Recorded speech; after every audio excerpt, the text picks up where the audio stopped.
오늘은 내 사랑하는 아들이라 이런 제목으로 함께 은혜를 나누기를 원합니다.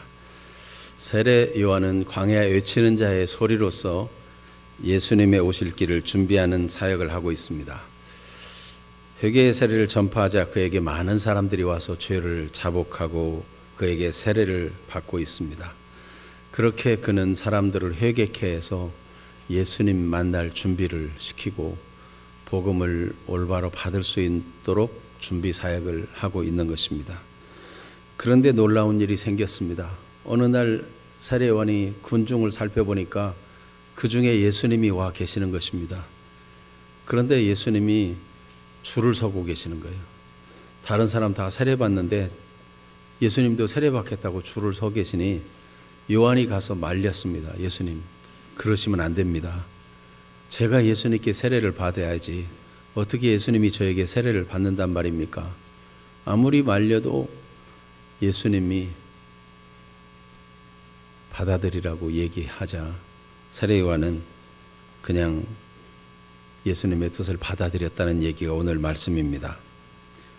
거절과 수용, 말리는 것과 받아들이는 것, 이 사이에서 하나님께서 우리에게 어떤 의미의 말씀을 주시는지, 오늘을 사는 우리에게는 이 말씀이 어떤 의미인지 함께 인도받기를 원합니다. 그래서 첫째로는 본문의 배경을 살펴보는데, 예수님은 세례 요한에게 세례를 받기 위해서 어떤 과정을 거쳤는가, 세례받으러 오기까지의 과정을 한번 살펴보는 것이 말씀을 이해하는 데 도움이 될 것입니다. 두 번째는 예수님이 왜 굳이 요한에게 세례를 받으려고 하시는가? 요한도 모르는 무슨 숨은 죄가 있을까요? 아니면 예수님 나름대로의 무슨 사정이 있는 것일까요? 왜 굳이 세례 요한은 안 된다고 그러는데 꼭 세례를 받겠다고 말씀하시는지, 거기에 예수님의 삶의 목적이 있고 이유가 있습니다. 세 번째로는 주목할 만한 내용인데, 예수님의 세례받음과 관련해서 보라라고 하는 감탄사가 두 번이나 나옵니다. 정말 주목해야 될 만한 중요한 사건이라는 것을 말씀이 보여주는데, 그것이 과연 무엇인지, 그것이 오늘 우리에게는 어떤 의미인지 이런 순서대로 살펴보겠습니다. 첫째, 본문의 배경으로서 예수님이 세례를 받으려는 이 일을 기록할 때 마태는 오늘 13절에서 이때에 예수께서 갈릴리로부터 요단강에 이르렀다, 이때라는 표현을 썼어요. 성경에서 우리말 번역으로 이때 그럴 때는 바로 앞에 있는 사건과 연관해서 바로 이런 때 이런 일이 일어났다라고 말할 때 이때라는 단어를 쓰기도 합니다. 그러나 유대인들은 관례상 이때라는 단어, 토대라는 단어를 쓸 때 새로운 단락이 시작될 때 관용적으로 이런 단어를 쓰기도 한다는 것입니다. 그런 의미로 살펴보면 세례 요한이 그같이 회개의 세례를 전파하는 것 중요하지만, 이때 이제 드디어 예수님이 사생애를 끝내고 공적 사역, 공생애를 시작한다는 것을 알리는 의미에서 이때라고 이렇게 시작된 것으로, 이 예수님의 공생의 시작을 알리는 의미로서 이런 표현을 쓴 것으로 우리가 짐작할 수 있습니다. 자, 그렇다면 예수님의 사역이 시작되는 그 출발점에 있어서 예수님이 세례받는 것이 무슨 그 전체 공적인 사역에서 어떤 의미가 있고 오늘 우리에게 어떤 의미 있는지 함께 살펴보기를 원하는 것입니다. 세례받기 위해서 예수님이 갈릴리에서 이 요단강으로 오셨다 그랬는데, 그 갈릴리 어디서부터인가? 어디서부터이겠어요? 네, 우리는 보통 예수님이 나사렛에 사셨으니까 갈릴리 나사렛이겠지 이렇게 짐작할 수 있지만, 성경은 실제로 그것을 얘기하고 있습니다. 마가복음 1장 9절 같이 볼까요? 그때 예수께서 갈릴리 나사렛으로부터 와서 요단강에서 요한에게 세례를 받으셨다, 이렇게 기록하고 있죠. 그러면 갈릴리 나사렛이라는 동네는 어떤 위치에 있는가 하면은 산지 마을입니다. 고도가 해발 350m 되는 높은 산 위에 있는 동네예요. 그러면 그가 찾아온 광야 북부 지역에 요한이 세례 주는 이 요단강, 우리가 지난번 유다 광야 얘기를 했잖아요. 배경으로서 유다 광야 사해바다의 바로 북쪽 지점, 윗지점입니다. 아주 협곡이 많고 험한 곳인데 그곳의 고도는 어떻게 되는가? 해수면 기준으로 해서 마이너스 250m예요. 사해바다는 얼마나 되는가? 사해바다는 마이너스 430m. 지금도 사해바다는 점점 더 낮아지고 있다는 말이 있어요. 그러니까 이 사해바다 그 바닷가의 그 땅은 세상에서 가장 낮은 땅이에요. 해수면보다 430m나 낮으니까요. 그런데 이 요단강은 마이너스 250m 되니까 합해보면 고도 350m 위에서 해저 250m까지 내려오는 길이란 말이죠. 지정학적인 의미로 생각해보면 예수님은 세례를 받기 위해서 실제로 높은 데서 낮은 데로 내려오신 것입니다. 영적인 의미에서도 예수님은 세례 받으시려고 하는 하나님의 뜻을 이루기 위해서 자기를 낮추고 겸손하게 하나님의 뜻을 받들고 있다 하는 것을 우리는 알 수 있습니다. 단순한 평지 이동이 아니고 그렇게 높은 곳에서 아래로 내려오는 길이고 사막 인접 지형이기 때문에 쉽지 않은 여정이었을 텐데 예수님은 그렇게 낮아지고 하나님의 뜻을 순종하는 모습을 볼 수 있습니다. 그런데 예수님이 세례 받으려고 몰려온 군중들, 세례이들, 군인들, 여러 유대인들 속에 함께 섞여서 세례 받으려고 줄을 서 계시는 예수님. 이런 예수님은 어떤 모습이겠습니까? 그냥 평범한 한 유대인 남자의 모습이겠죠. 그런데 세례 요한은 예수님을 발견하자 어떻게 하는지 14절을 말씀이 보여줍니다. 같이 읽어볼까요? 요한이 말려 이르되 어떻게 했다고요? 말렸어요. 말렸어. 왜 말려요? 세례 요한은 예수님의 신을 들기에도 감당하지 못할 신발들은 종만큼도 못 된다. 예수님에 비하면. 예수님은 성령과 불로 세례를 주실 뿐이고 세례 요한은 예수님 오실 길을 준비하는 회개의 세례를 전파하는데 비교할 수 없이 높으신 분이 어떻게 저에게 세례를 받겠다고 하십니까? 하고 말리는 거죠. 예수님과 요한의 만남은 어쩌다가 만나는 만남이 아니고 예수님이 그 높은 산지에서 그 낮은 지형까지 찾아오시고 험난한 길을 걸어서 의도적으로 오셨습니다. 곧 의도된 순종이다. 예수님이 세례 받으려고 하는 것은 하나님의 뜻을 붙잡고 의도적으로 의지를 다해서 결심하고 실행해서 찾아온 길이라 하는 것입니다. 여러분, 우리가 하나님께 순종하는 삶을 산다는 것은 그저 달콤한 일이 있을 때는 순종하고 힘들 때는 말고 그런 것이 아니고 의도적으로 의지를 가지고 순종하고 하나님의 뜻을 받들고자 할 때 하나님의 일이 시작되는 것입니다. 예수님의 공생의 시작은 이와 같이 의도적으로 결심하고 의지를 가지고 하나님의 뜻을 이루기 위해서 예수님이 세례 요한을 찾아왔다는 것입니다. 두 번째로 예수님이 세례 요한에게 세례를 받으려고 하는 이유는 무엇인가? 예수님의 삶의 목적이 거기에 담겨 있어요. 그런데 요한의 생각은 어떠하고 예수님의 뜻은 어떠한가? 요한의 생각은 우리가 지금 살펴본 대로 예수님을 말리는 거예요. 한두 번 말리는 게 아니고 여러 번 말려요. 뭐 어떻게 여러 번 말린다고 말할 수 있는가? 이 시제가, 동사의 시제가 미완료 시제로 돼 있어요. 계속해서 예수님 그러시면 안 됩니다. 제가 예수님께 세례를 받아야지 어떻게 예수님이 저에게 세례를 준단 말입니까? 안 됩니다. 안 됩니다. 요한은 모든 사람이 죄를 범하였으며 하나님의 영광에 이르지 못했다는 로마서 3장 23절과 같이 다 사람은 죄인이라는 걸 알고 있습니다. 자기 자신도 죄인이라는 것을 본성적으로 알고 있어요. 그러나 누구만은 죄인이 아니에요? 예수님만은 죄인이 아니에요. 태중에 있을 때부터 성령의 충만함으로 예수님에 대해서 기뻐했던 세례 요한, 그는 예수님은 죄 없는 하나님의 어린 양이며 그가 성령과 불로 세례를 줄 분이라는 것을 알고 있는 거예요. 그래서 죄가 없으시니 세례를 받을 필요가 없는 거죠. 그런데 예수님이 세례를 받겠다고 하니 무슨 말로 예수님을 설득해야 됩니까? 예수님 안 됩니다. 그래서는 안 되지 않습니까? 예수님 앞에 그는 세례 받을 필요가 없는 것을 계속 강조하면서 만류한 것입니다. 그런데 여러분, 세례 요한이 옳겠어요? 예수님이 옳겠어요? 네. 세례 요한은 자기 생각은 틀림없이 죄 없는 자는 세례 받을 필요가 없다. 죄 없는 자는 인류에 예수 그리스도에는 없다. 예수님은 세례 받을 필요가 없다. 그는 확신하였고, 그는 선한 뜻을 가지고 예수님을 만류했고, 그는 올바른 결정을 하고 있다라고 누구보다도 확신했습니다.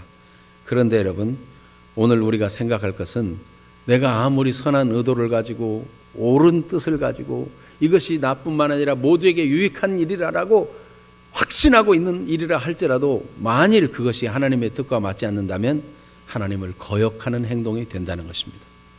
세례 요한은 자기는 확신하고 옳고 양심적으로 거릴 거 없고 분명하게 옳은 걸 가지고 주장하고 있지만 하나님의 뜻과 맞지 않는 그는 지금 예수님을 거역하고 있는 순간인 것입니다.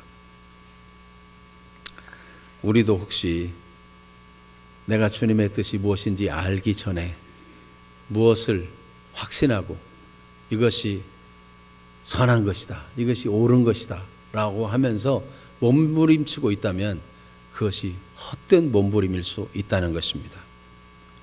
오늘 이 예배하는 시간을 통해서 요한처럼 나는 옳고 정당하다, 이것이 유익하다, 이게 합당하다 생각하면서 주장하는 그것이 하나님과 맞지 않는다면 발견되어지는 시간이 되기를 축복합니다. 요한처럼 말리는 일이, 이것은 아니라고 생각하고 확신한 일이 성경에는 몇 군데 나옵니다.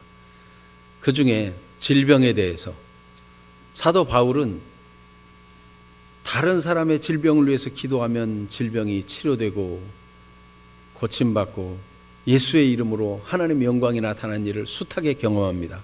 그런데 자신의 질병만은 해결이 안 되는 거예요. 그는 자기의 질병을 사탄의 가시라고 불렀어요.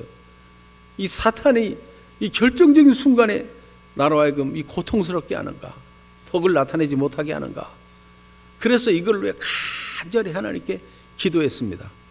하나님, 내가 건강해야 더 하나님이 기뻐하는 사역을 잘 감당하고, 아니 내가 다른 사람 병 고쳐주고 내가 쓰러지고 이러면 이게 무슨 꼴이겠습니까? 은혜로운 말씀 다 증거하고 갑자기 쓰러지고 이건 아니지 않습니까? 하나님, 주와 복음을 위해서, 하나님 나라를 위해서라도 저를 고쳐주셔야 됩니다. 간절히 기도하고 또 기도하고 또 기도합니다. 그런데 그것이 하나님을 거역하는 길이었어요. 하나님이 어느 날 기도 중에 이 바울에게 응답해 주셨는데, 어떻게 응답해 주셨는지 고린도서 12장 9절 같이 읽어봅니다. 나에게 이르시기를 내 은혜가 내게 족하도다. 이는 내 능력이 약한 데서 온전해짐이라 하신지라. 그러므로 도리어 크게 기뻐함으로 나의 여러 약한 것들에 대하여 자랑하리니 이는 그리스도의 능력이 내게 머물게 하려 함이라. 아멘. 모든 사람이 건강이 나빠야 된다는 것이 아니고 바울에게 있어서는 그 사탄의 가시가 뽑히지 않고 그대로 있는 것이, 그가 약한 채로 있는 그것이 하나님의 뜻이었어요. 무슨 하나님의 뜻이냐? 자기가 약하기 때문에 자기를 자랑할 게 없어요. 교만할 수 없어요. 자기 능력이 아니에요. 그리스도의 능력이 바울과 함께 머물 수 있는 길이 이 약한 통로를 통해서 그것이 더 확고해지고 견고해지고 틀림없이 하나님의 영광이 된다는 것을 하나님이 알게 해주셨어요. 그래서 이제는 약한 것들을 기뻐하고 질병이 있는 것을 자랑하고, 설령 은혜로운 설교를 하다 보니 쓰러졌어도 내가 전한 것은 내 생각을 전한 것이 아니요 하나님께 받아 말한 것이며 하나님의 뜻으로 여러분 받기를 바랍니다. 내 능력이고 내 지혜가 아닙니다. 그는 그래서 말할 때마다 자기 지혜와 자기 생각을 말하지 않으려고 성령의 나타남과 능력으로 전하려는 그 중심을 잃지 않았습니다. 그래서 그 약한 것 때문에 주의 능력이 항상 그에게 머무르고 주님이 함께하는 것들을 경험했어요. 그러니까 그 약한 질병에 대해서 오히려 크게 기뻐하는 사람이 되었다는 것입니다. 혹시 마음에 안 드십니까? 혹시 나도 몸이 아프고 우리 가정에 어떤 가시가 있고 힘든 일이 있는 것이 이게 하나님의 뜻인가? 여러분, 하나님은 사람마다 정확히 아십니다. 사람마다 그 사람의 특성을 아시고 그 사람의 상황을 아시고 그가 무엇이 진짜 복인지를 가장 잘 아십니다. 무조건 기도하다 포기하라는 것이 아니고 하나님은 특별하게 바울과 같은 인물에게는 그런 게 하나님의 뜻일 수도 있었어요. 모두가 그렇다고 단정할 수는 없어요. 왜냐하면 예수님은 귀신 들린 자의 귀신을 쫓아내 주시고 연약한 자들의 질병을 치유하시고 벙어리 된 자를 말도 하게 하시고 눈먼 자를 보게도 하시고 죽은 자를 살리기도 하셨기 때문에, 그러나 이런 특별한 경우도 있다는 것을 놓치지 말아야 됩니다. 자녀가 없는 것이 하나님의 의도였는데 한나는 그렇게 자녀를 낳으려고 했었어요. 그런데 자녀를 못 낳자 남편이 한나를 진짜 사랑하지만은 자녀를 못 낳으니까 씨를 이어야 돼서 후처를 얻었어요. 분인나는 이 후처가 들어오자마자 애만 쑥쑥 잘나요. 그래가지고 실로 성소에 가서 하나님께 예배하고 돌아오는데 거기서 또 음식을 먹고 하는데 그 후처인 분인나와 그 애들은 막 시끌벅적 떠들면서 즐겁게 웃으면서 식사를 하는데 한나는 목이 메어 음식이 들어가지 않습니다. 남편이 그걸 보고 한나여, 그대는 어찌하여 울며 그대는 어찌하여 먹지 아니하는고, 내가 그대에게 10 아들보다 더 낫지 아니한가. 진정한 사랑을 그렇게 표현했어요. 한나는 너무 속상하고 하나님이 너무 유감스럽잖아요. 나도 같은 여자인데, 나도 애 낳고 싶은데 왜 안 되는 거예요? 근데 사무엘상 1장에 보면 하나님께서 한나에게 잉태하지 못하게 하시니라고 기록하고 있어요. 너무 불공평하잖아요. 그런데 한나는 울며 먹지 않고 하나님 앞에 매달려 기도하다가 어느 날 새로운 기도를 발견했어요. 내게도 아들을 주세요 이러다가 하나님의 뜻을 발견했는데, 하나님, 제게 아들을 주시면 제가 하나님께 드리겠습니다. 무엇을 발견했어요? 아들은 많은데 하나님이 찾는 그 아들이 없는 거예요. 엘리 제사장의 아들들도 죄를 짓고 잘못되어 있어요. 다른 모든 세상의 아들들도 보니까 다 자기 소견에 자기 생각에 옳은 대로 자기 좋은 대로 살고 있지 하나님의 뜻을 구하지 않고 찾지도 않고, 하나님은 안목이 없어요. 그거를 하나님이 알게 해주셨어요. 하나님, 저에게는 그냥 아들이 아니라 하나님께 드려서 하나님의 뜻을 받들 그 아들을 저에게 주세요. 제게 아들을 주시면 반드시 하나님께 드리겠습니다. 기도가 달라졌어요. 한나에게 있어서는 하나님의 뜻을 발견하기까지 아들을 얻는 것은 하나님을 거역하는 일이었어요. 아들을 하나님의 뜻을 발견하기 전까지는 자식을 가지면 안 되는 일이었어요. 하나님의 뜻을 발견하고 깨닫고 드디어 하나님이 한나를 축복하시고, 여러분, 하나님이 원하는 기도가 나오기까지 하나님이 여러분을 복 주고 싶어도 복을 주실 수 없어서 붙잡고 계시는 건 아닙니까? 동풍을 붙잡고 있는 것처럼 하나님이 여러분에게 주실 어마어마한 복이 있는데 그걸 천사들로 하여금 붙잡아라, 아직은 아니다, 혹시 그러고 있는 건 아닙니까? 하나님의 뜻을 발견하는 우리가 되기를 축복합니다.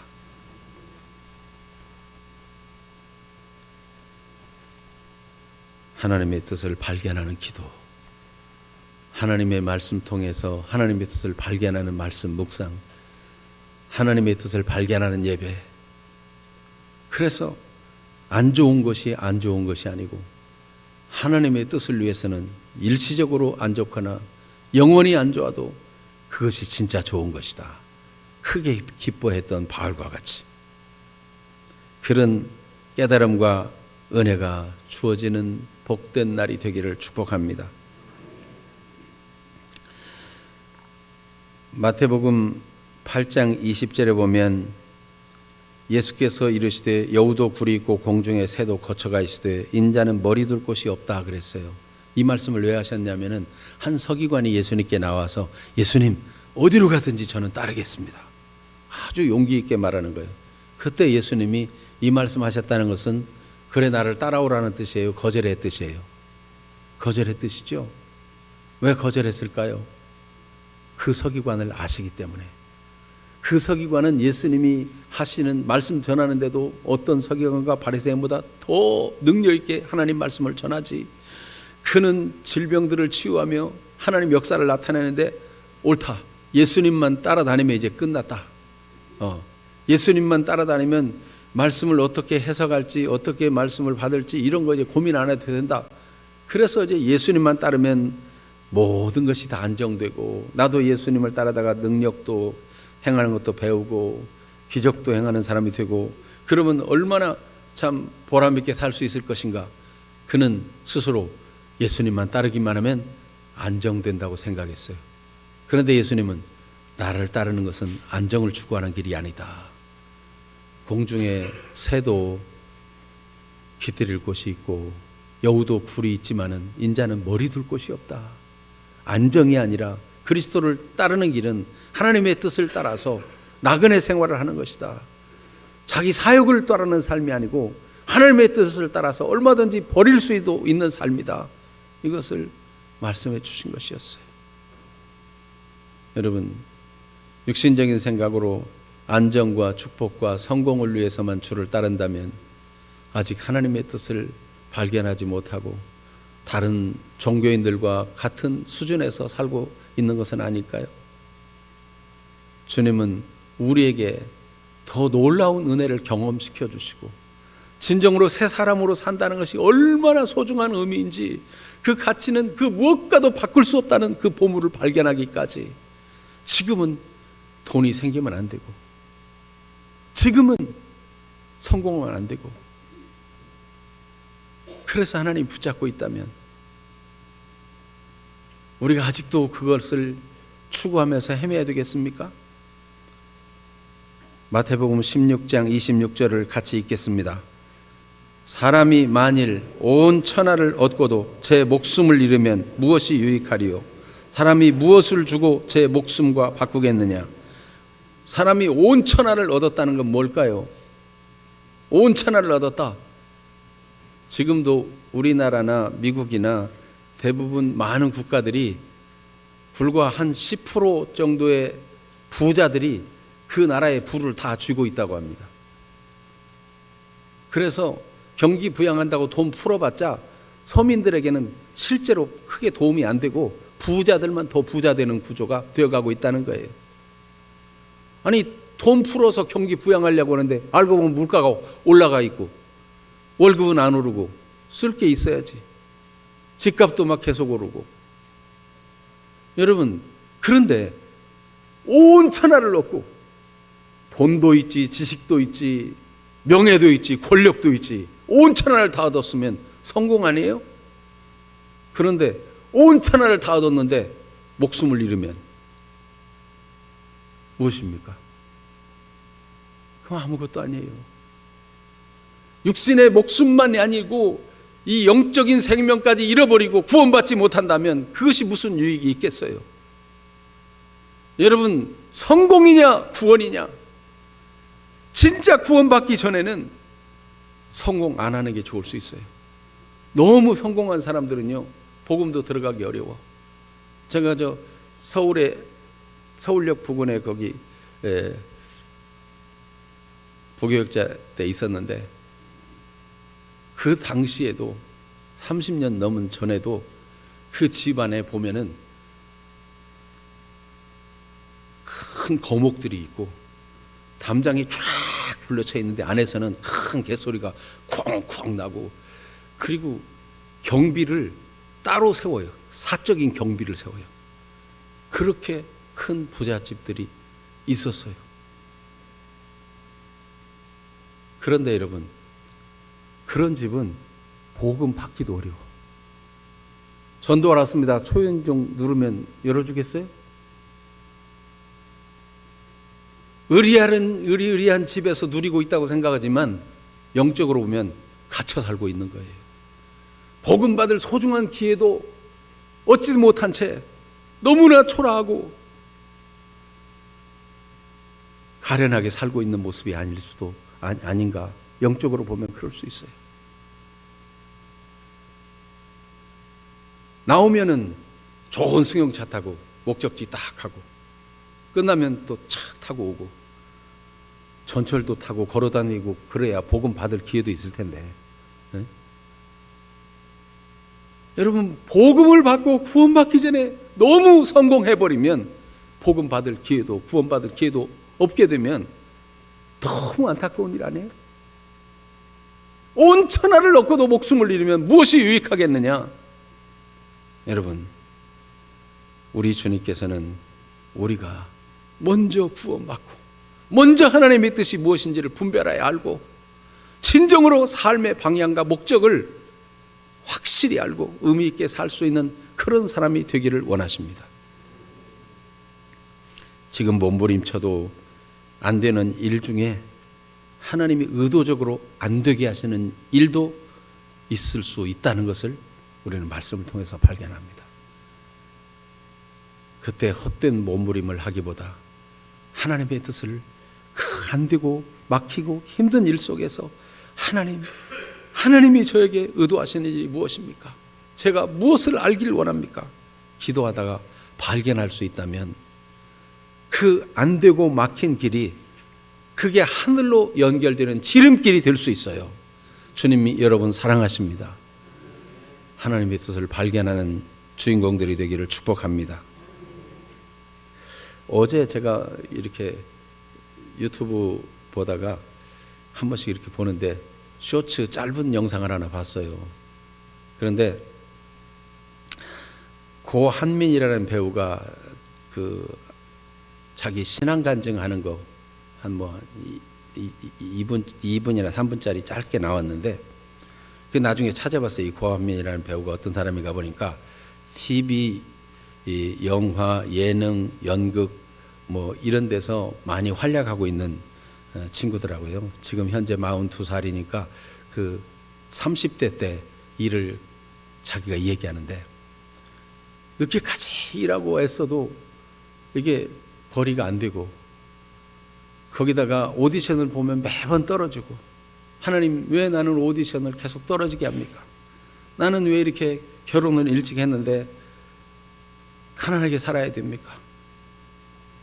어느 날 80만 원을 갖다가 아내에게 줬대요. 그랬더니 아내가 8만 원 11조 하고 떼버리길래 막 싸웠대요. 아니 지금 우리가 빚도 있고 이게 생활비도 안 되는 돈을 가지고 떼버리면 어떻게 하느냐. 아내는 그래도 하나님 것은 떼고 구별해야 된다 이러고 싸우다가는 기가 막혀서 이제 나가서 아는 형한테 전화했대요. 형, 아내가 8만 원을 11조라고 뗐는데 형 어떻게 생각해? 너 80만 원 벌었어? 어떻게 알았어? 11조지. 야, 나는 3만 원부터 시작해서 3만 원. 너 믿고 계속해봐. 나는 지금 3자 뒤에 공이 몇 개 붙었다. 너도 그렇게 될 거야.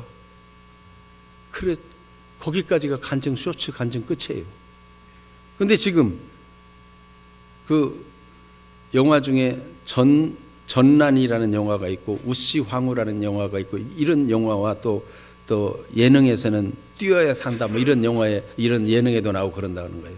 여러 가지 예능과 영화를 섭렵하고 연극을 하고 있는 걸 보면은 지금 그는 오디션에 합격했을까요? 못했을까요? 합격했다는 얘기예요. 그는 그 형이 말해준 대로 팔자 뒤에 공이 몇 개 붙었을까요? 아직도 80만 원 받고 있을까요? 물어보나 말하죠. 여러분, 하나님의 뜻을 굳게 붙잡는 사람이 믿음의 사람이에요. 쉽지 않아요. 그가 그렇게 했더니 갑자기 예능에 합격하고 오디션에 합격하고 갑자기 돈이 잘 벌리기 시작했다 그러지 않아요. 그렇게 했더니 아내와 싸워가지고 져서 그냥 아내가 하는 대로 그렇게 했더니 일단은 조급증이 없어지더래요. 빨리 내가 어떻게 뭐 합격을 하고 뭔가 이게 오디션에 합격을 하고 뭔가 일이 풀려야 될 텐데 그런 조급증이 사라지고 스트레스가 사라지고 염려가 사라지고 마음이 평안이 오고. 왜 평안이 오는가? 그래, 하나님께 순종했으니 하나님이 내 인생 책임져 주겠지, 이런 평안이 찾아오더라는 거예요. 여러분, 너무 조급하고 스트레스 받아가지고 눈이 뻘개가지고 오디션을 보면 합격이 잘 되겠어요? 마음이 평안한 가운데 합격도 되는 거예요. 여러분, 스트레스성 질환을 앓고 있는데 내가 이러면 안 되지, 이러면 안 되지, 이런 습관 가지면 안 된다 했어. 그래가지고 막 그걸 안 하려고 스트레스를 받으면 스트레스성 질환이 나을까요? 스트레스만 더 받아가지고 병이 악화되지 낫질 않아요. 주님의 은혜를 알고 마음이 평안히 찾아오고 내가 주는 평안은 세상이 주는 것 같지 아니하다 하는 그 평안을 경험하면은 스트레스성 질병이 언제 사라질지 모르게 사라지는 거예요.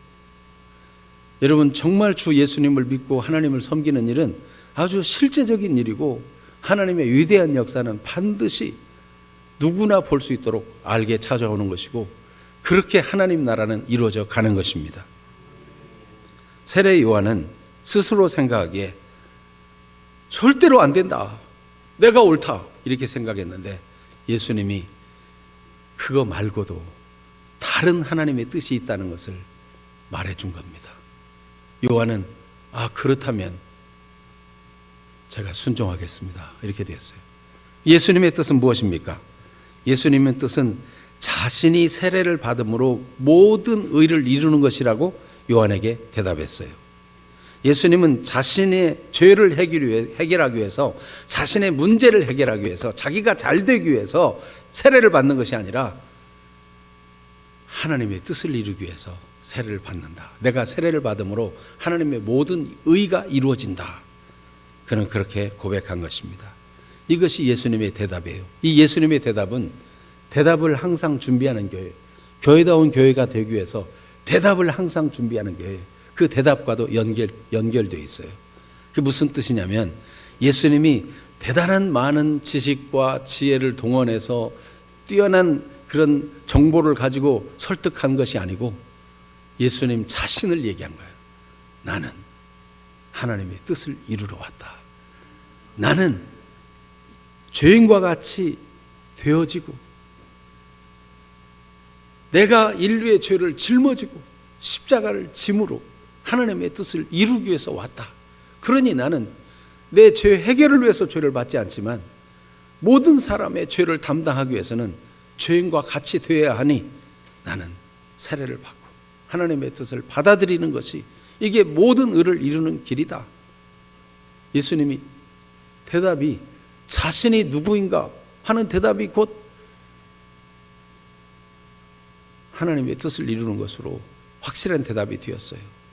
여러분, 예수님이 구태여 그렇게 높은 고지에서부터 낮은 데까지 의도적으로 순종해서 세례받으려고 찾아오신 것은 예수님 자신이 섬기려 오셨고 많은 사람의 목숨을 구하려 오셨고 대속물로 자신을 주려 오셨다는 이 분명한 인식을 갖고 계시기 때문에 이것이 바로 자기의 정체성이었던 거예요. 나를 위해서는 세례받지 않지만 인류를 구원하시는 하나님의 뜻을 이루기 위해서 내가 세례를 받아야 된다. 예수님은 자기가 누구인지를 분명히 알았어요. 우리가 전도하기 위해서 성경 지식을 많이 알아야 되고 많은 정보를 알아야 되고 꽤 많은 무슨 실력이 있어야 되는 것이 아니라 내가 누구인가? 예수 그리스도의 보혈로 구원받은 나는 하나님의 은혜를 입은 자다. 하나님이 예수 그리스도를 통해서 나의 모든 죄를 치워버렸고 더 이상 저주가 내게는 없으며 나는 하나님의 자녀다. 우리가 대답해야 할 것이 예수 믿는 것이 얼마나 행복하고 가치 있는 일인가? 예수 믿는 진짜 의미가 무엇인가? 항상 준비되는 그것이 바로 우리의 정체성을 말하는 거예요. 여러분, 이런 믿음의 사람들이 되기를 바랍니다. 교회를 다녀도 항상 성공하고 잘 되기만을 위해서 기도하고 그걸 꿈꾸는데 몇 년을 다녀도 안 되고, 다른 사람은 뭐 간증이 있다고 그러고 좋은 일이 있다고 하는데 나만은 아무 일도 없고 느낌도 없고. 여러분, 방향이 혹시 잘못된 거 있지 않는가?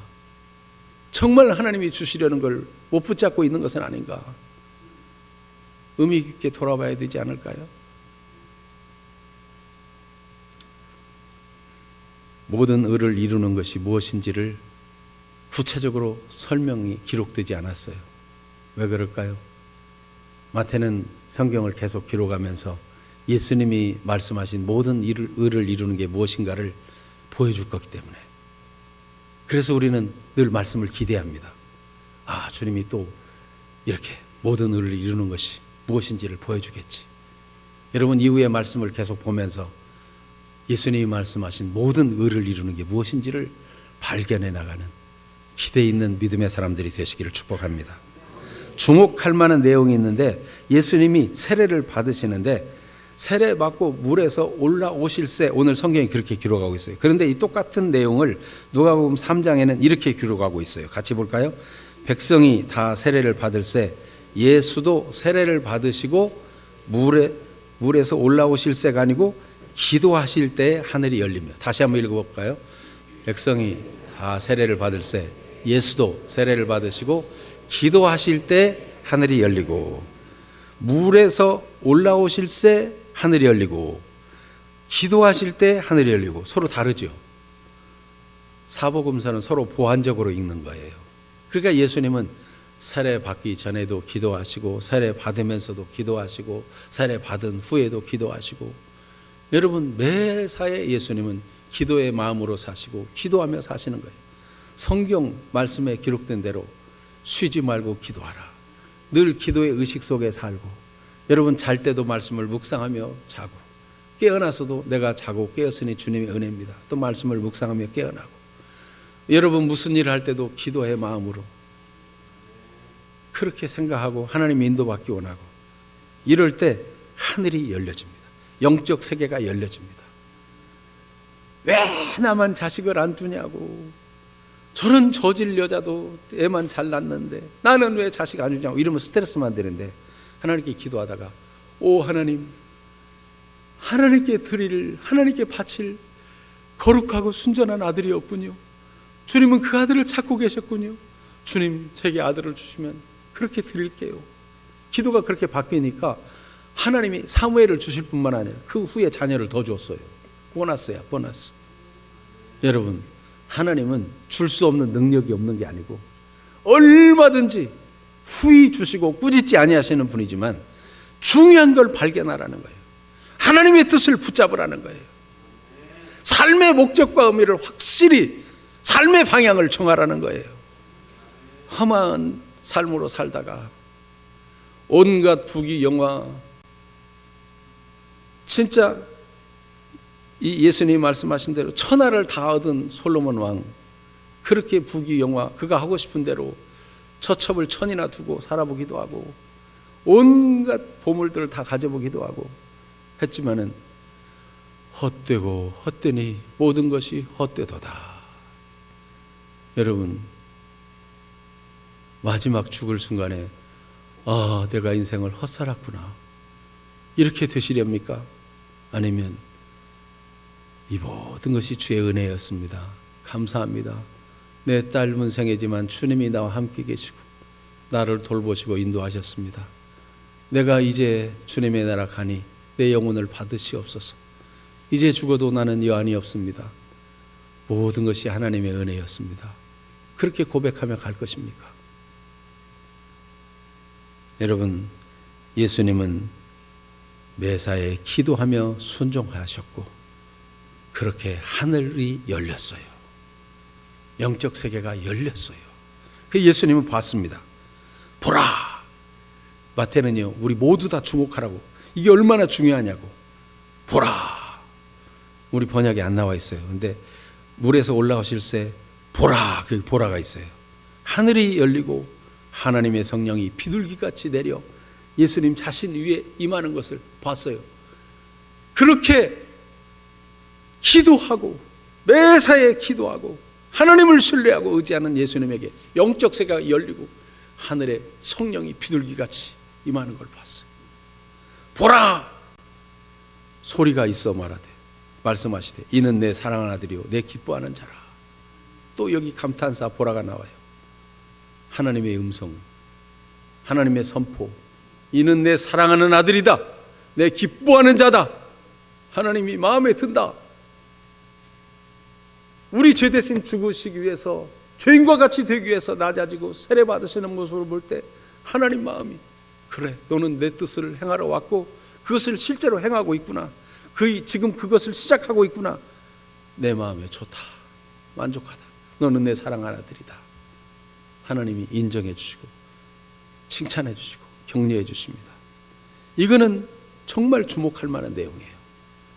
여러분, 하늘이 열리고 성령께서 날마다 우리와 함께 계시며 우리의 모든 삶에 능력을 주시고 하나님이 우리를 인도하시는 이 놀라운 비밀을 경험하는 사람이 되도록 주님은 하늘이 열리게 해주시길 원하십니다. 예수님에게 하신 것처럼 예수님은 내가 하는 일을 너희도 할 것이요 나보다 더 큰 일도 하리라 말씀하신 예수님은 너희는 내가 경험한 것도 너희도 경험할 것이요 나보다 더 큰 일도 경험하리라 말씀하는 것 아니겠습니까? 여러분, 늘 기도하면서 나는 하나님의 자녀다. 나는 하나님의 사랑받는 사람이다. 나를 통해서 하나님의 뜻을 이루고자 하신다. 다른 것을 먼저 취하기 전에 하나님의 뜻을 명백히 알고 붙잡고 나가는 사람이 되고 그것을 위해서 하나님은 모든 필요를 얼마든지 모퉁이를 붙잡고 있던 바람을 붙잡게 하던 그 천사에게 바람을 놓아 불게 하는 것처럼 하나님은 주님의 뜻을 행할 수 있는 모든 능력도 필요한 것도 다 공급해 주실 수가 있습니다. 하나님을 믿으시기를 바랍니다. 이 시간 하나님의 선포하는 사랑과 격려를 진짜로 받으세요. 예수님만 너는 내 사랑하는 아들이다 그런 게 아니고 주 예수님을 믿는 모든 사람들도 너는 내 사랑하는 아들이다. 너는 내 사랑하는 딸이다 말씀하십니다. 하나님의 음성을 생각하면서 여러분 가슴을 두드리며 고백합시다. 여자분은 너는 내 사랑하는 딸이다. 남자분은 너는 내 사랑하는 아들이다. 3번 해보겠습니다. 너는 내 사랑하는 아들이다. 너는 내 사랑하는 아들이다. 너는 내 사랑하는 아들이다. 아멘. 우리 찬송하고 말씀에 응답하는 기도를 하겠습니다. 488장 이 몸의 소망 무엔가. 진짜 소망을 붙잡아야 돼요. 진짜 소망, 허망한 소망 붙잡고 헛살았다 하지 말고 진짜 소망 예수 그리스도 붙잡고 하루하루를 하나님의 뜻을 향해 살아갈 수 있기를 바랍니다. 488장 찬송합시다.